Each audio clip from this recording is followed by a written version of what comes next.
Maestra Claudia Segura Fonseca, en representación del maestro Ezequiel Jaime Figueroa, de la División de Educación Continua y a Distancia de la Universidad Autónoma del Estado de México. También del Estado de México nos pone atención el maestro Carlos Gutiérrez y sus alumnos de la Prepa 5 y de la Facultad de Estudios Superiores Zaragoza, de la Universidad de México y de la Universidad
Saraí Huicochea, de la Facultad de Psicología, al doctor José Ángeles Chimal, de la Facultad de Medicina, y al doctor Paul Sabt Lama, de la Facultad de Ciencias Biológicas, además de otros académicos de la Facultad de Ciencias Biológicas de la Universidad Autónoma del Estado de Morelos.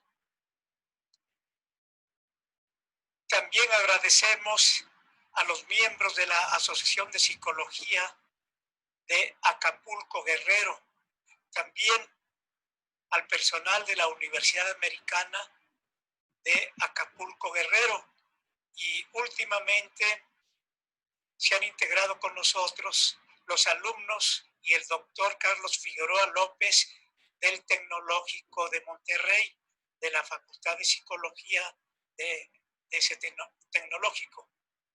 Y también establecemos contacto en el extranjero con la Universidad Cruzeiro do Sul en Sao Paulo, Brasil, con la doctora y profesora Celia Regina da Silva y sus alumnos.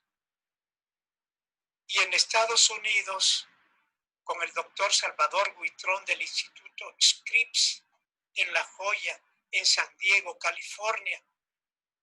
En Lima, Perú, nos pone atención la licenciada Jessica Bernedo, que es la secretaria ejecutiva de la Asociación Mundial para la Excelencia en la Salud. Y del otro lado del Atlántico, en Inglaterra, nos pone atención la maestra Tania García Vite, en la Universidad Essex. Gracias a todos ellos por ponernos atención. Y ahora nos va a apoyar con este tema la doctora Rebeca María López Rivas, que es bióloga, doctora en ciencias biológicas, académica de la Facultad de Ciencias del área de biología, y está terminando además la carrera de psicología. Como ven, es una persona bastante preparada, y a propósito de ese tema le invitamos porque es su área donde ha invertido mucho tiempo dando clases desde 1994 en la Facultad de Ciencias Biológicas. Les recuerdo del porqué de este tema. Este miércoles pasado, 22 de marzo, se conmemora el Día Mundial del Agua, debido a la importancia de este líquido vital. Sin él no es posible la vida, y sin él no existiríamos nosotros. Este día o la conmemoración del Día Mundial del Agua se empezó a partir de una reunión que se llevó a cabo en 1992 en Río de Janeiro, Brasil. De tal manera que al año siguiente, 1993, todos los días 22 de marzo se toma en cuenta al agua, que como ustedes todos saben que es este líquido es vital. Sin él no existiría vida, no solamente en el planeta Tierra, posiblemente existe vida en otros planetas, en otras galaxias, porque ya se ha detectado la presencia de este líquido vital más allá de nuestro planeta Tierra. Entonces, con esta explicación breve que hemos dado para introducirlos, le cedemos la palabra a la doctora López Rivas y le agradecemos su participación. Entonces, a ver qué nos puede explicar acerca de las características y la importancia del agua. Pues primero, buenas tardes y muchas gracias por la invitación. Es una oportunidad muy valiosa para mí poder hablar del tema. Y es que muchas veces no hacemos conciencia, es algo tan fácil ir a la llave y abrir y obtener el líquido que ya no tenemos noción de dónde viene, a dónde va y la importancia pues no solo para nosotros sino para el planeta en sí. Entonces en esta plática me gustaría hablarles sobre las características del agua, cómo está distribuida el agua en el planeta, qué importancia tiene el agua para los seres vivos, toda la vida que conocemos se sustenta en el agua. Y ya más en México, hablar de la distribución del agua en México, los problemas que hay y la contaminación, para hacer un poquito de conciencia y poner manos a la obra en las soluciones que tenemos pendientes. Pues este tema es muy importante a nivel mundial, como ya dijo la doctora, y a nivel de México como República Mexicana y particularmente la Ciudad de México, que es una ciudad sedienta, que cada vez tiene más problemas de agua, de por sí que no alcanzaba, y ahora con la superpoblación los problemas se van a agravar. Entonces le regresamos otra vez la palabra a la doctora. Así es un problema complejo, multifactorial, y tenemos que abordarlo de muy diferentes niveles. Pero para empezar recordamos qué es el agua y todo el mundo se acuerda de la fórmula simple de H2O. Es una de las moléculas más simples que hay. Y a lo mejor en la primaria les dijeron que se acordaran de Mickey Mouse, porque la estructura que tiene es muy semejante. Es unos átomos de oxígeno que tendría como orejitas 2 átomos de hidrógeno. ¿Y esto qué tiene que ver? Bueno, así como la ven de simple, lo que le va a otorgar esta configuración es que es una molécula que tiene carga, está parcialmente cargada, porque el oxígeno va a jalar los electrones de los 2 átomos de hidrógeno y entonces nos queda el lado del oxígeno parcialmente negativo y los lados de los hidrógenos parcialmente positivos. Esto lo que va a propiciar es que entre las moléculas de agua se va a dar un tipo de enlace particular, que son los enlaces de hidrógeno. No son tan fuertes como los covalentes que tienen entre el oxígeno y sus 2 hidrógenos de la molécula, pero sí tienen alguna fuerza considerable que le va a propiciar las características que tiene este líquido. Por ejemplo, resulta que nuestro sistema métrico decimal tiene mucho que ver también con el agua, porque la densidad, que es la relación del peso sobre la masa, la masa sobre el volumen, pues es de 1 en el caso del agua. Otras características que vamos a ver son la característica de ser el disolvente universal, y esto es lo que propicia que las células puedan funcionar. Si recordamos, todos los seres vivos están compuestos de células y todas las células en su interior tienen agua y funcionan a base de iones, y los iones se disuelven en el agua. Entonces también vamos a recordar que tiene una elevada fuerza de cohesión, es prácticamente incompresible. Si ustedes se tiran un clavado a la alberca, por ejemplo, en la alberca olímpica, y estuviera llena de etanol, de alcohol, nos estrellaríamos hasta el fondo. El agua lo que hace es frenarnos porque no es compresible. También va a tener una elevada tensión superficial y capilaridad. Esto permite, por ejemplo, que las plantas puedan subir agua a grandes alturas. Otra capacidad que tiene el agua es su calor específico. Y esto es lo que nos va a otorgar en el planeta, es mantener el clima templado. Otros planetas que no tienen agua, lo que van a tener son climas extremos. Entonces, es lo que también permite la vida en el planeta Tierra, es el clima que no es tan extremoso. Elevado calor de vaporización y la mayor densidad en estado líquido que en estado sólido. Si ustedes ponen su bebida con hielos, van a ver que los hielos flotan. Y es de los pocos compuestos que van a tener los tres estados de la materia a una temperatura ambiente. Pueden tener vapor, líquido y el hielo como sólido. Otra cosa importante es la elevada constante dieléctrica, por lo que hablábamos de su característica polar. Esto va a permitir el flujo de iones y, por ejemplo, es lo que hacemos cuando funcionan nuestras neuronas. No habría una conexión eléctrica, no había flujo de esta señal eléctrica en las neuronas si no tuviera la elevada constante dieléctrica del agua. Y el bajo grado de ionización. Ahora, ya si recordamos cómo está el agua distribuida en el planeta, los astronautas mencionan que en lugar de tierra debería llamarse agua, o le llaman planeta azul, porque si lo vemos desde el espacio, lo vamos a ver con más agua que con tierra. Más del 70% del planeta está cubierto por agua.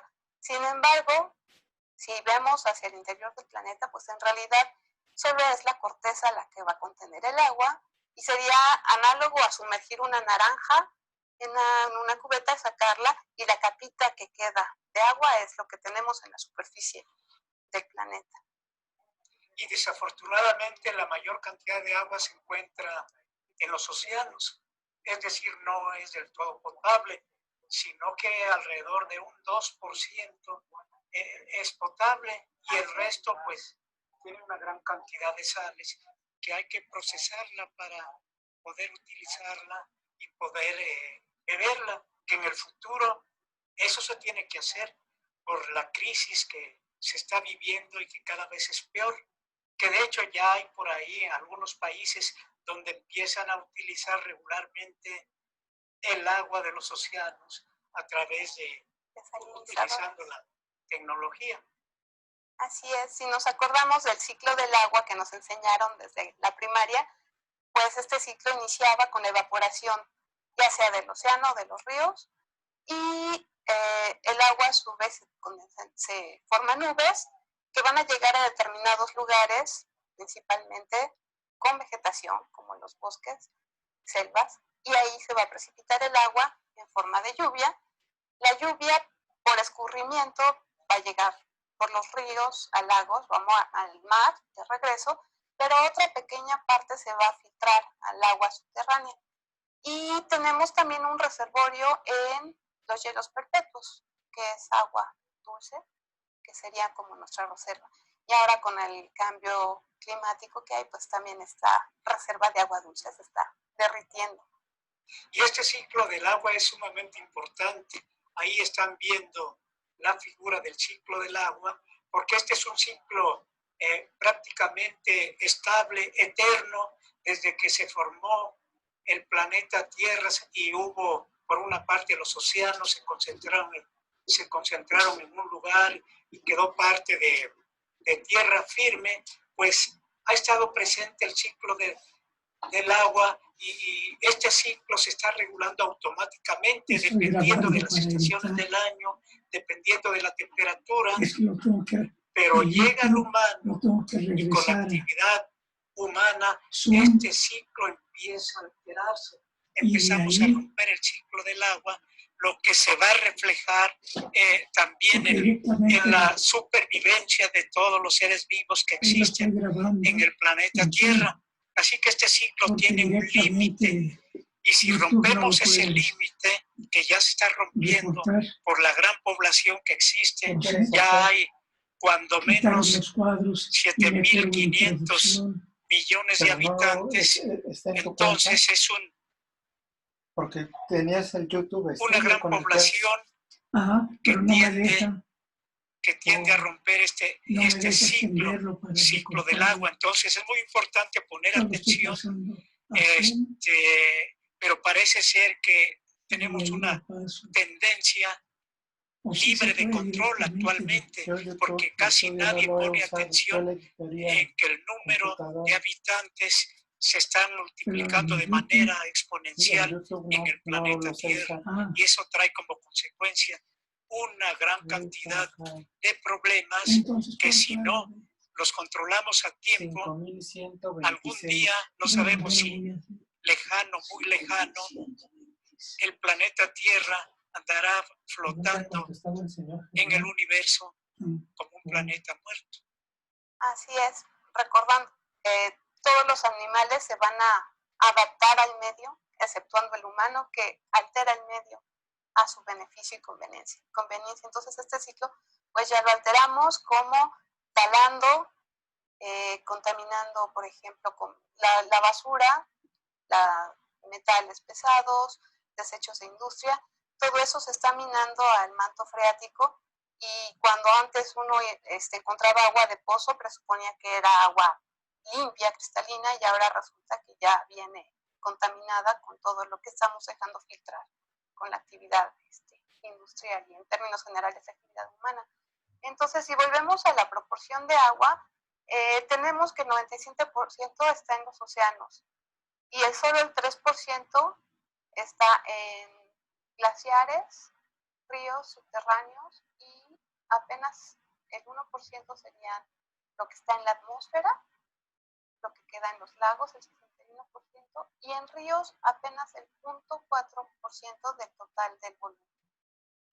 Entonces esto es interesante, es importante, porque el 97% es agua no potable, está en los océanos, y solamente el 3% puede ser utilizada inmediatamente.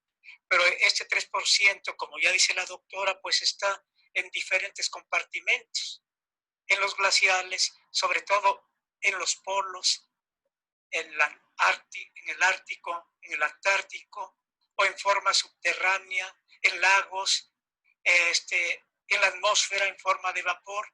Pero todo eso es nada más un 3%. El 97% restante, pues, tiene una gran cantidad de sales y no se puede aprovechar de manera directa. Y la importancia del océano está también impactándose, porque recordemos que todo lo que tenemos de actividad en tierra es arrastrado por los ríos y llega al mar, de tal forma que ya ese reservorio del 97% del volumen total, pues también ya está siendo impactado por contaminación. Y noten, ahí están observando en pantalla un reservorio muy, muy importante de agua potable que está en los extremos del planeta Tierra, Ártico y Antártico. Pero también ya la mano del hombre, la acción del hombre está destruyendo de manera importante este reservorio de agua que tenemos. Ahí, por ejemplo, están viendo una gran cantidad de agua, pero en forma sólida, en forma de hielo, pero este hielo comprimido empieza a deshacerse progresivamente, en parte por el cambio climático, de tal manera que nuestro reservorio de agua potable está disminuyendo, regresa al mar, y además algo que está sucediendo ya, empieza a subir el nivel del mar, empiezan a aparecer pues algunos lugares, algunas islas que estaban justo a nivel del mar, pero como está subiendo, algunas islas empiezan a desaparecer.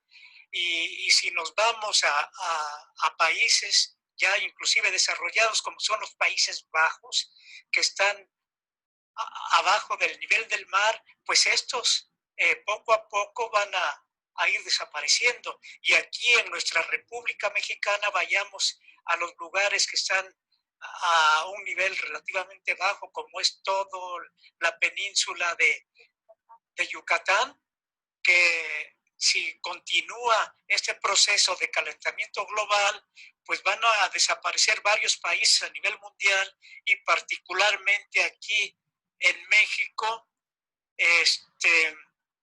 pues gran parte del territorio.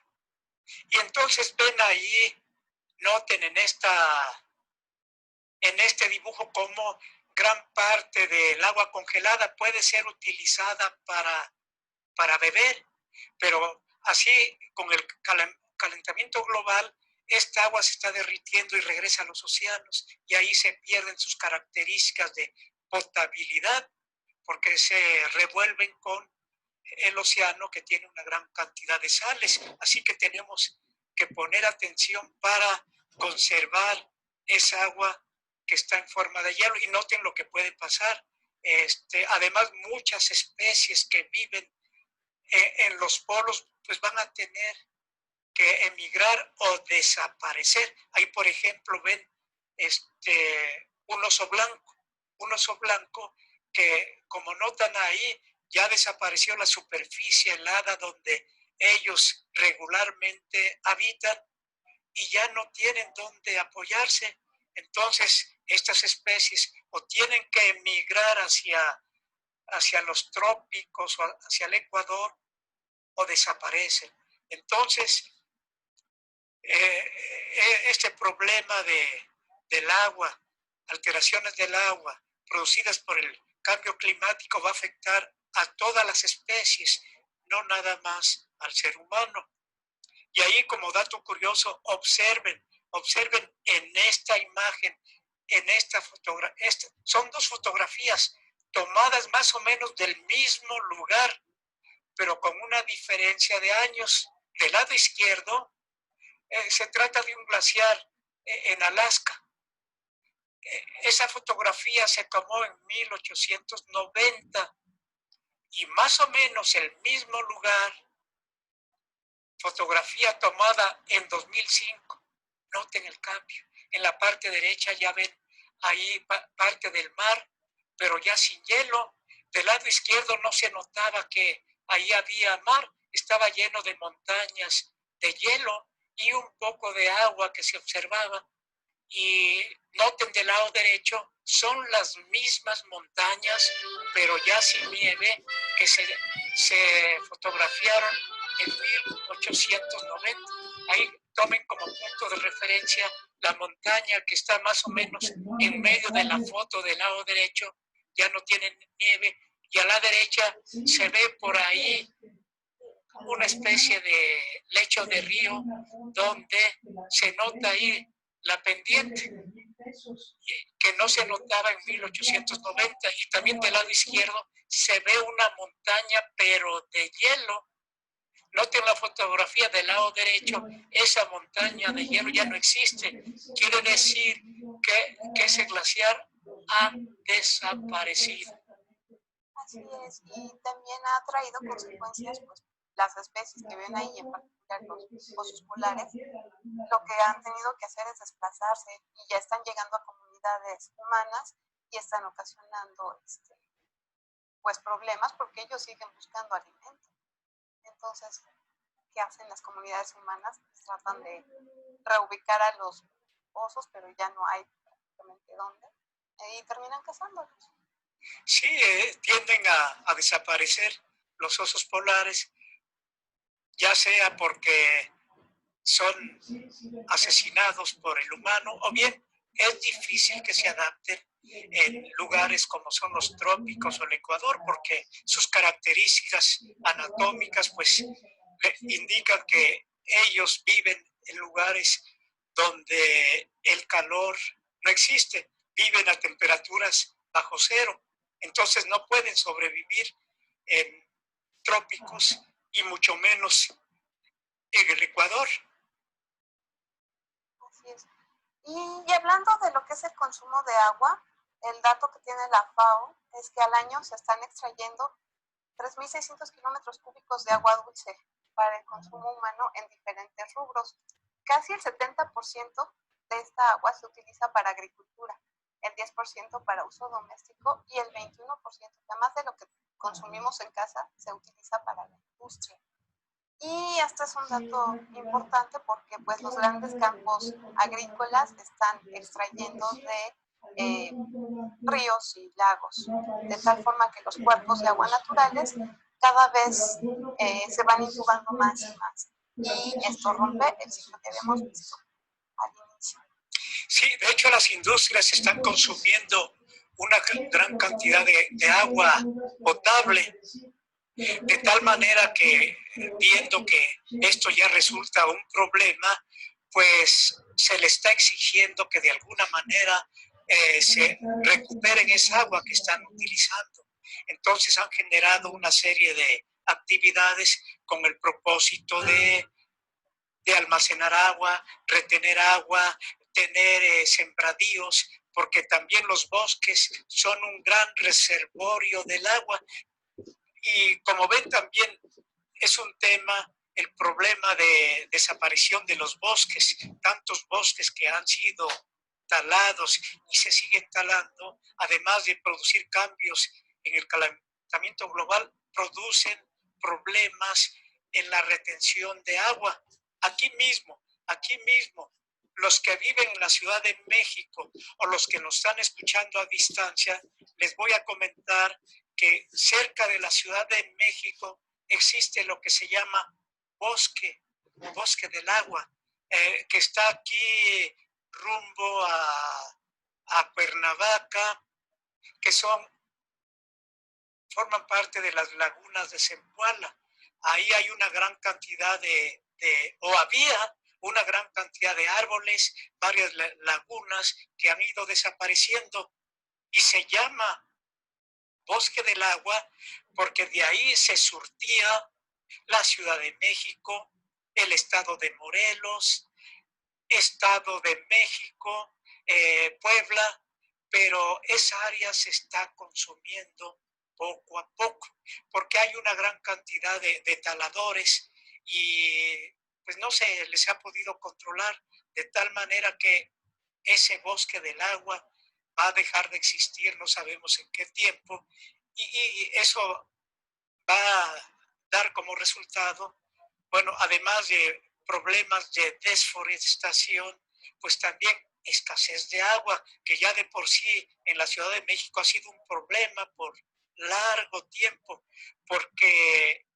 ese problema siempre ha estado presente en la Ciudad de México. Hay algunas colonias que difícilmente tienen agua potable todos los días. Les llega de vez en cuando, sobre todo hablando de colonias como Iztapalapa.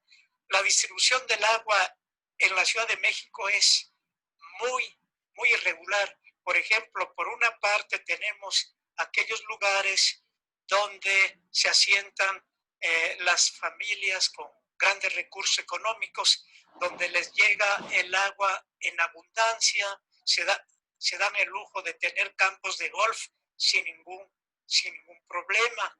Y si nos vamos al otro extremo de Iztapalapa, por ejemplo, ahí hay una gran cantidad de problemas, como les decía, casi no les llega el agua, se tienen que surtir por medio de pipas.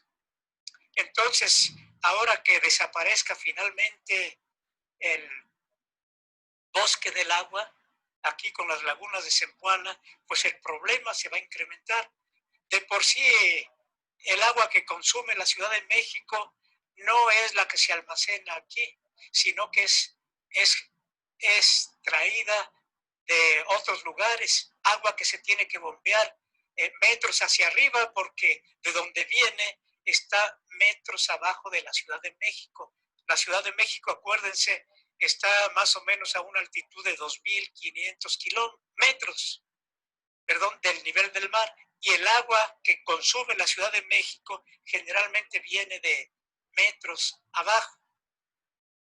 Se surte a través del sistema Cutzamala, que es un río que anda por ahí por el Estado de México, o también del río Lerma, que es de uno de los ríos más largos que existen en la República Mexicana, que nace aquí en Almoloya del Río, Estado de México, y de ahí se va desplazando por varios estados, va a terminar en parte en el lago de Chapala. y parte de ese río, del agua de ese río, viene a la Ciudad de México, pero sobre todo ahora del sistema Cutzamala. Entonces estamos utilizando agua que no se genera en la Ciudad de México, sino que viene de fuera. Y esto resulta paradójico porque recuerden cómo se estableció la Ciudad de México. Estaba lleno de lagos, había agua de sobra, agua en abundancia, pero con el tiempo esos lagos se fueron desecando, se fueron llenando de concreto y ahora, paradójicamente, Ciudad de México es una ciudad sedienta que no se abastece por ella misma la cantidad de agua que requiere. Y este problema, como les decía, cada vez es más grave. Así es. Si recordamos el término de desarrollo sustentable o sostenible, que empezó a estar de moda en el siglo XX, en realidad los mexicas tenían un desarrollo sostenible y aquí lo que era el Valle de México tenían no solo agua dulce, sino salobre y salada, y en el zoológico de Moctezuma tenían especies de todos estos tipos de agua y hacían un manejo excelente con las mismas. Y eso es cuestión pues, de conocimiento, de respeto y conciencia sobre todo. Ahora con lo que comenta tenemos otro problema también, ya que toda la Ciudad de México está hueca por debajo porque era un lago, pues tenemos asentamientos, porque se ha estado extrayendo el agua y esto provoca que las construcciones tengan asentamientos irregulares, por lo que queda hueco abajo. Entonces es otro problema, rellenar el agua. Porque ¿qué sucedió? Cuando asfaltaron todo, bloquea, el asfalto no permite el paso de agua y estamos bloqueando otra vez el ciclo de agua, no hay infiltración. Entonces es importante tener también puntos de captación de agua hacia el subsuelo, al manto freático y que no estén contaminados. Sí, de hecho, si mal no recuerdo, fue a raíz de ese problema de hundimiento de la Ciudad de México que se consideró utilizar el agua que venía de fuera, del río Lerma, 1974, porque cada vez la Ciudad de México se hundía más y más y se sigue hundiendo porque todavía no resuelven ese problema.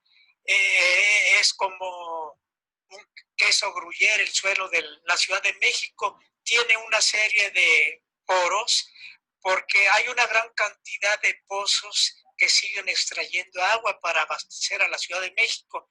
Es agua subterránea, pero relativamente superficial. Al extraer el agua, pues se hacen huecos ahí que no sostienen todo lo que está construido sobre la superficie del suelo de la Ciudad de México y por eso se va hundiendo. Ahí el centro histórico es el que ha sufrido más. Vean, el Palacio de Bellas Artes ya tiene varios metros de hundimiento y varios edificios característicos del centro histórico tienen ese problema. No así la periferia, lo que está muy lejos del centro histórico, pero sí la parte histórica cada vez se hunde más y más. Y ahora aquí recordando otra vez la importancia del agua, el camino que siguen los seres vivos, particularmente el humano.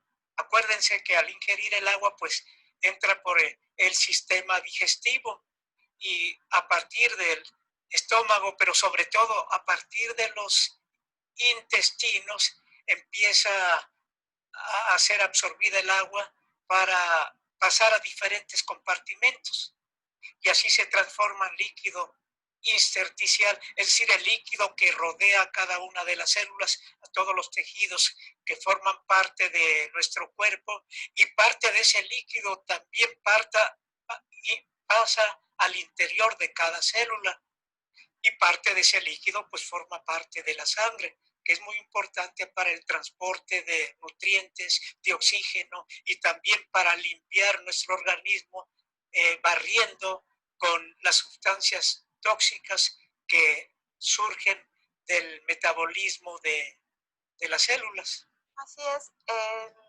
Todos los seres vivos están constituidos por células y cada célula a su vez requiere el líquido vital, si no tiene suficiente cantidad de agua y sobre todo los electrolitos que están disueltos, pues lo que va a tener van a ser complicaciones.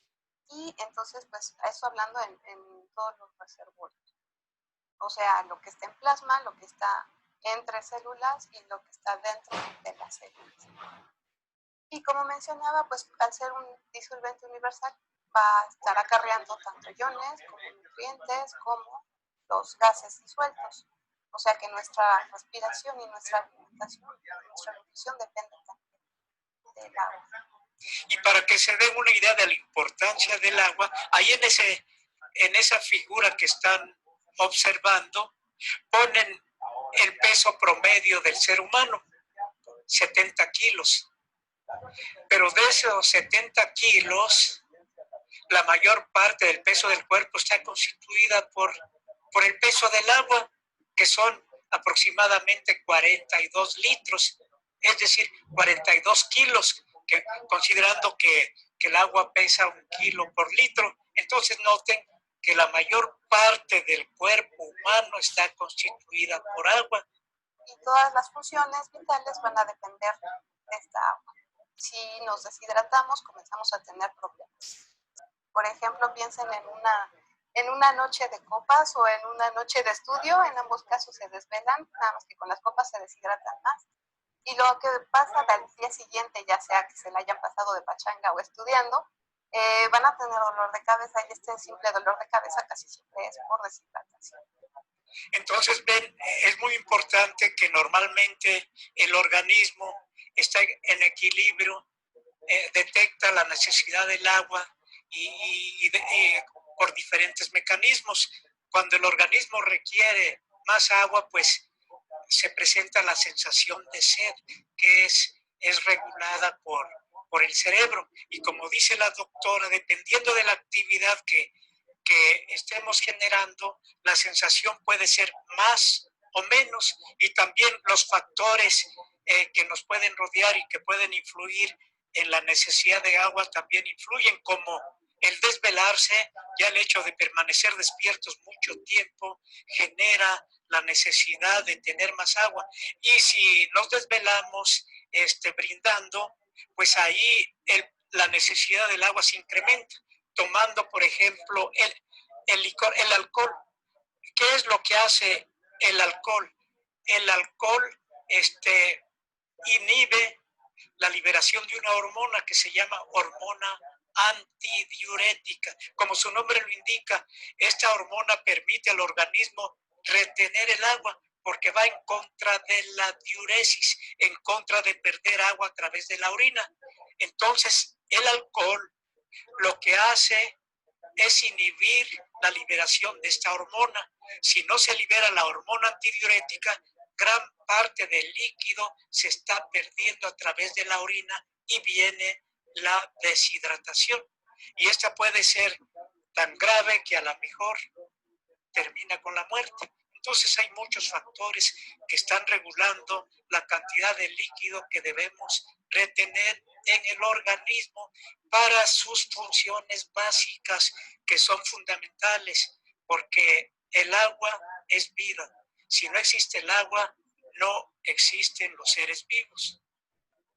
Así es, entonces, pues después de repasar todas las funciones del agua en nuestro organismo, creo que ya queda más claro por qué es importante. Y entonces pasamos a ver otro tipo de problemas que vamos a estar enfrentando. Ya desde hace tiempo lo estamos enfrentando, pero se va a recrudecer. Hablando de funciones cognitivas, también se ven afectadas. Si está uno bien hidratado, va a tener una mejor atención y va a tener un buen estado de alerta. En cuanto al estado de ánimo, también vamos a disminuir la confusión y vamos a tener mayor vigor, aumento de la felicidad, así como lo escuchan. Si se mantienen hidratados, van a estar felices porque este nivel de agua óptimo nos ayuda a la homeostasis, que es lo que nos mantiene en equilibrio. Sí, entonces, como ya mencionamos, es muy importante mantener la cantidad de agua necesaria en el organismo, porque si hace falta, pues no nada más se alteran las funciones orgánicas, como dice la doctora, también las funciones mentales.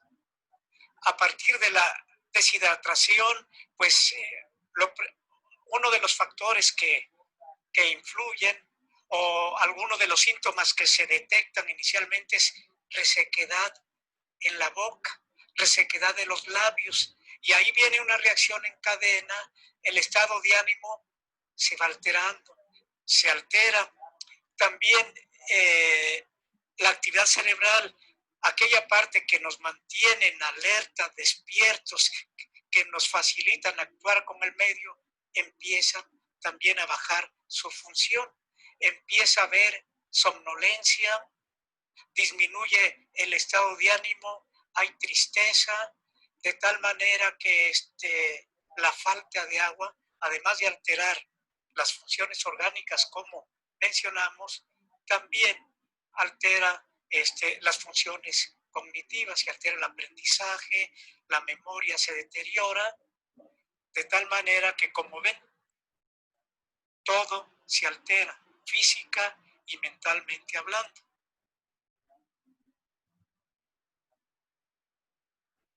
Bueno, entonces, ya después de aclarar todas las funciones,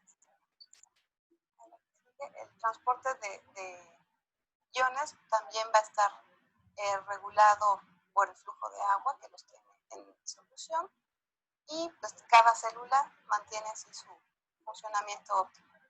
Para que dar más información y se entienda por qué la cantidad de agua está relacionada con las funciones mentales, si nos remontamos a nivel básico, muy básico, a nivel de las células, de cada una de las células, y sobre todo de las células nerviosas, es muy importante la cantidad de agua que haya en cada célula, porque de eso depende la comunicación de neurona con neurona y también la presencia de la actividad mental, incluyendo lo que se califica como funciones cerebrales superiores, como es aprendizaje, memoria, imaginación, pensamiento.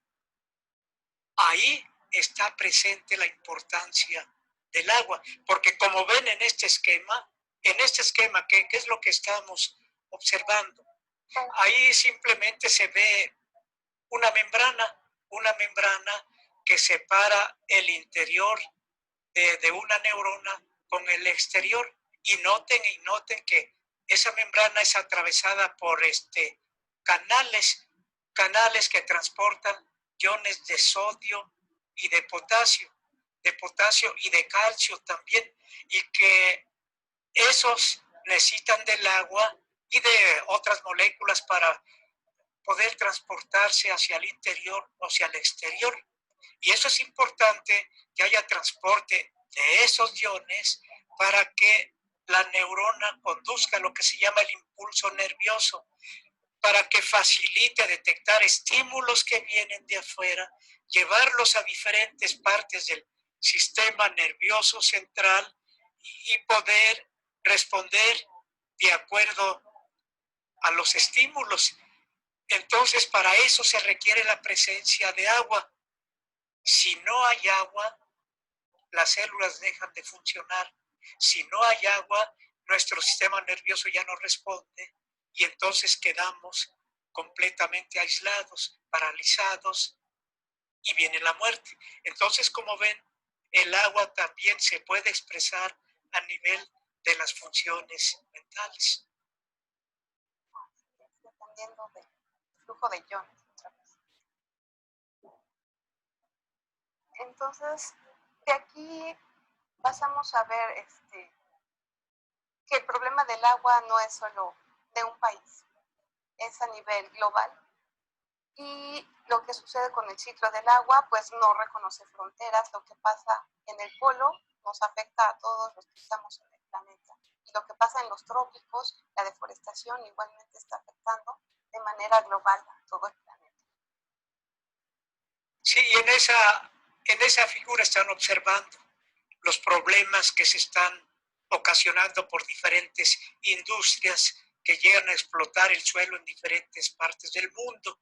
Esta imagen corresponde a una imagen obtenida en Argentina, donde hay compañías explotadoras de petróleo y donde arrasan con el suelo y corre peligro de que también los glaciares tiendan a desaparecer o a contaminarse por el trabajo de estas compañías. Entonces están generando leyes para evitar que los glaciares desaparezcan y quede como un desierto, como están viendo.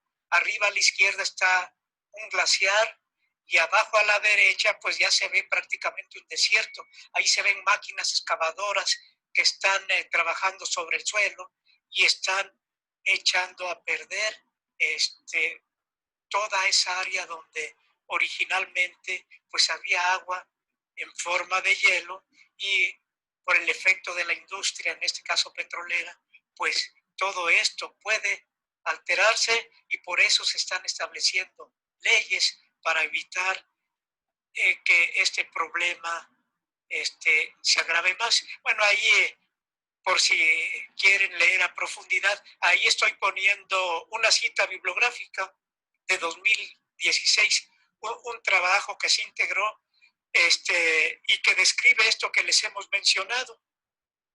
Sí, en el caso de nuestro país ha sido la actividad minera por excelencia desde hace muchos años y actualmente pues son compañías extranjeras las que están extrayendo diferentes metales, entre ellos oro, y pues es de las actividades que más impacto ocasionan al medio ambiente, de tal forma que ahí las acciones a tomar pues son acciones de bioremediación y pues esto todavía está como que en pañales. Para presentar un estudio de manifestación de impacto ambiental se tienen que hacer muchos estudios, no solo del sitio, sino de la cuenca en sí, porque no solo va a contaminar donde están trayéndolo, sino por el uso del agua que va a estar arrojando, por ejemplo, mercurio, no van a contaminar el sitio, sino la cuenca entera. Sí, pues entonces, con este problema, con la crisis del agua, se ha llegado a niveles preocupantes. En algunos lugares del mundo no tienen la mínima cantidad de agua potable para sobrevivir. Y entonces, pues, las personas que viven en aquellos lugares donde no existe el agua suficiente, pues tienen una gran cantidad de problemas. Si ya de por sí, como decíamos, el organismo necesita cierta cantidad de agua y cierta cantidad de agua que pide el organismo a través del impulso que se llama sed.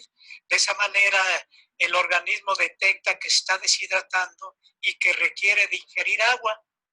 Pero si no hay qué hacer, entonces ahí hay un equilibrio entre la necesidad de tomar agua, el impulso que mueve al organismo a tomar agua y en este caso, como están viendo en esta figura, hay agua contaminada. Entonces ahí se establece una lucha de fuerzas.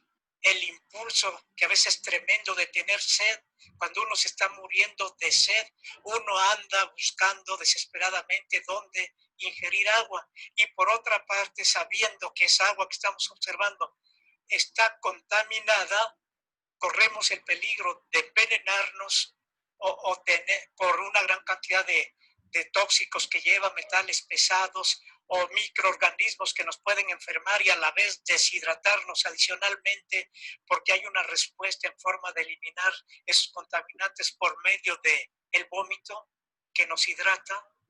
Y entonces hay que tomar la decisión. En este caso, ven una imagen dramática, un niño tomando agua de un arroyuelo que por el color indica que está gravemente contaminado. Así es, cada año mueren millones de personas por intoxicación, específicamente coliformes, bacterias que están presentes en las heces y que desafortunadamente en los países en desarrollo todavía no hay un buen manejo. Lo que estamos acostumbrados a tener en las ciudades, tenemos servicios sanitarios, el drenaje, el alcantarillado, pues en muchas comunidades no existe, tienen que caminar kilómetros para acarrear 2 cubetas de agua a su vivienda y pues no hay servicios sanitarios, no tienen donde lavarse las manos y lo poco que tienen es para beber y subsistir. Entonces tenemos estas situaciones críticas ya que tienen que atenderse prioritariamente. Sí, y la imagen que están viendo no es de una película, sino que realmente forman parte de la realidad. En algunos lugares, pues la gente prácticamente se está muriendo por falta de agua. Ahí ven a un niño, pues prácticamente deshidratado. Vean que prácticamente es un esqueleto por falta de nutrientes y también particularmente por falta de agua. Ahí noten nuevamente otra imagen dramática donde el suelo está completamente erosionado por falta de agua. Suelo que originalmente era diferente porque había por ahí un poco de pantanos, pero esa agua se ha evaporado y prácticamente ha desaparecido, quedando por ahí en algunos recipientes agua sucia, contaminada, donde pues van a beber los humanos y también el ganado que tengan ahí, en este caso las cabras, ganado caprino, porque no tienen alternativa, no hay agua suficiente. Y noten un caso extremo, pues ahí ganado vacuno, donde definitivamente no lograron encontrar un lugar donde tomar agua, y ahí ven las pieles, los esqueletos de ese ganado que muere deshidratado. Pues si no hay agua para el humano, menos habrá para el ganado. Y es un círculo vicioso. Lamentablemente en nuestro país, pongamos por ejemplo la selva lacandona o la selva de los Tuxtlas, pues cada vez, en particular los Tuxtlas está más impactada, se ha ido deforestando, se tala, se ponen potreros y pues en un tiempo está igual que esta imagen seco y los animales ya no tienen pues ni pastura ni agua y están alterando no solo el lugar de la comunidad que decidió desmontar la selva, sino toda la cuenca, porque toda la cuenca va a recibir lo que está aportando el suelo aquí porque se erosiona. Y entonces terminamos con la imagen anterior del suelo completamente erosionado, sin agua y sin vegetación. Bueno, y ya hace tiempo los científicos hacían un llamado de atención en relación con el consumo del agua. Ellos consideraban que este producto tarde o temprano iba a ser insuficiente, pero los cálculos iban más allá de 2030, pero desafortunadamente este problema se está adelantando. Parte por la contaminación, el agua que existe pues ya deja de ser potable, parte por el calentamiento global y parte por la explosión demográfica que nadie ha podido contener. De hecho, en China había antiguamente reglas para evitar que las familias tuvieran más de un hijo, pero creo que esa regla que prohibía tener más de un hijo ya la están eliminando. Ahora, en algunos lugares es más, lo están premiando para que tengan más de un hijo. Este es un gran problema, ya le decía en China, pero también en la India y hay en otros lugares. Ya el planeta Tierra ya no puede soportar a más habitantes. Tiene que haber por ahí mecanismos adecuados, estrictos, para que la población ya no se incremente. De hecho, ya rebasamos de manera significativa la cantidad de personas que puede sostener adecuadamente el planeta Tierra. Ya estamos mucho más allá de lo ideal. Así es, pues cada ecosistema tiene un límite, una capacidad de carga y las poblaciones naturales llegan hasta donde pueden desarrollarse. Sin embargo, como mencionábamos en el caso humano, pues seguimos reproduciéndonos y desmontando otros ecosistemas a costa de lo que sea para poner más casas y es lo que estamos viviendo, la sobrepoblación y la sobreexplotación de los recursos. En el caso de México está organizado ya, se han tomado cartas en el asunto, la CONAGUA, la Secretaría de Desarrollo, y se ha dividido el país en cuencas hidrológicas, son 13 cuencas, que podemos ver, cada una se ha ido estudiando. Entonces, hasta este momento hemos descrito los problemas, la crisis que tenemos en relación con el agua a nivel mundial. No sé con cuánto tiempo contamos todavía, porque si ya expusimos los problemas, el siguiente punto sería qué hacer, cómo solucionar esos problemas, tanto a nivel de la Ciudad de México, que se han tomado diferentes medidas por diferentes instancias, incluyendo la Universidad Nacional Autónoma de México, para solucionar este problema. No sabemos cuántos minutos nos queda. Quedan dos, podemos ver las soluciones. ¿Nos quedan 2 minutos? Bueno, como ya van a ser las 2, le pedimos a la doctora López Rivas que nos agregue algo en estos 2 minutos y les pedimos a todos ustedes que nos hacen favor de escucharnos, estar atentos a una segunda parte de este tema que consideramos muy importante, vital, que les diremos en el momento adecuado cuándo lo vamos a pasar. No el siguiente viernes, porque el siguiente viernes lo tenemos comprometido porque se acerca el Día Mundial o Internacional del Autismo. Entonces el siguiente viernes, de una vez les digo el tema, vamos a tratar un tema relacionado con el autismo, sobre todo describir cómo duermen los pacientes con autismo, que es muy importante porque mejorando su sueño, muchos síntomas del autismo mejoran. Entonces, ese coloquio ya está programado para el próximo viernes, de tal manera que la segunda parte de la crisis del agua será dentro de 2 viernes. Pero le regresamos la palabra a la doctora López Rivas para que en estos 2 minutos pueda integrar lo que considere adecuado. Sí, podemos adelantar las soluciones. Pues dentro de lo que son las soluciones, todos podemos poner nuestro granito de arena. Dentro de lo que es el consumo doméstico, en donde más se pierde es en el sanitario. Increíblemente, el agua potable se está yendo literalmente al drenaje en los sanitarios. Entonces se han implementado ya diferentes medidas, diferentes instancias como son las delegaciones en la Ciudad de México, como CONAGUA, como la UNAM.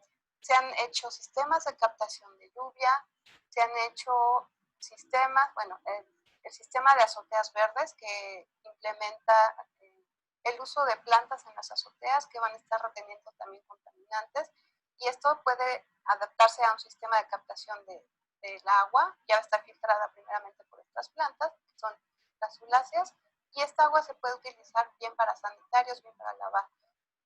Y a nivel global, pues lo que son las granjas integrales que desde hace mucho tiempo ya se usan en Asia, en donde lo que se trata es optimizar los recursos.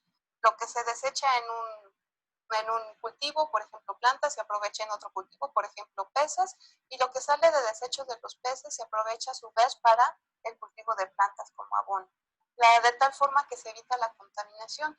Y ya lo último es la acuaponia, en donde son sistemas de recirculación de agua. El agua que se ocupa se purifica, se utilizan plantas bioremediadoras. También hay ya un sistema de bioremediación con humedales para tratamiento de aguas y el agua queda limpia de tal forma que puede uno cultivar sus peces.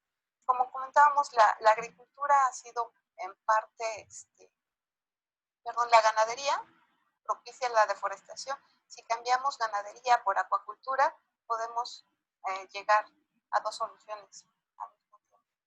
Y reciclar, reusar y reducir el uso del agua. Pues entonces, el tiempo ya se nos ha terminado y todavía tenemos información importante que analizar aquí con ustedes. Así que luego nos comunicamos para decirles con precisión cuál sería la otra parte. Ya describimos los problemas, la crisis que vive el agua actualmente y que cada vez está peor.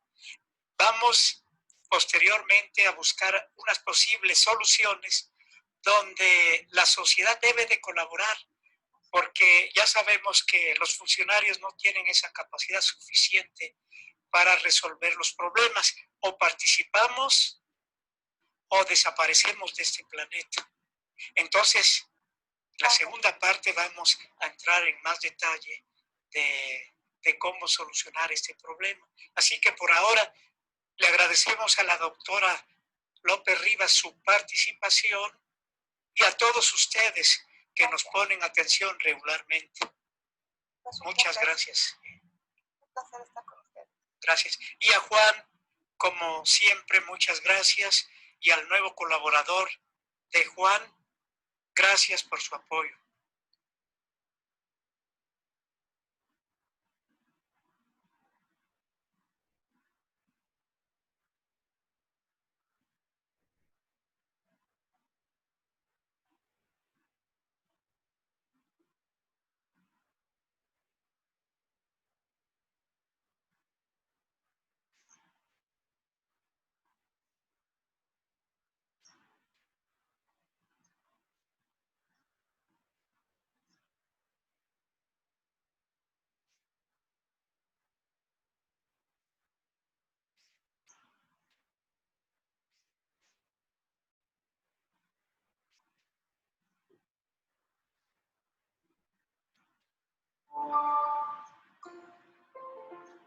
Profesor Kaku, bienvenida. El placer es mío. Muchas gracias por venir. Tiene tantos premios que es difícil resumirlos para presentarle. Es un autor de éxito, profesor, físico y diría que uno de los divulgadores científicos más reconocidos, no solo en Estados Unidos, sino en todo el mundo. Gracias. Me gustaría hablar de cómo empezó su pasión en todos estos campos, empezando por la ciencia.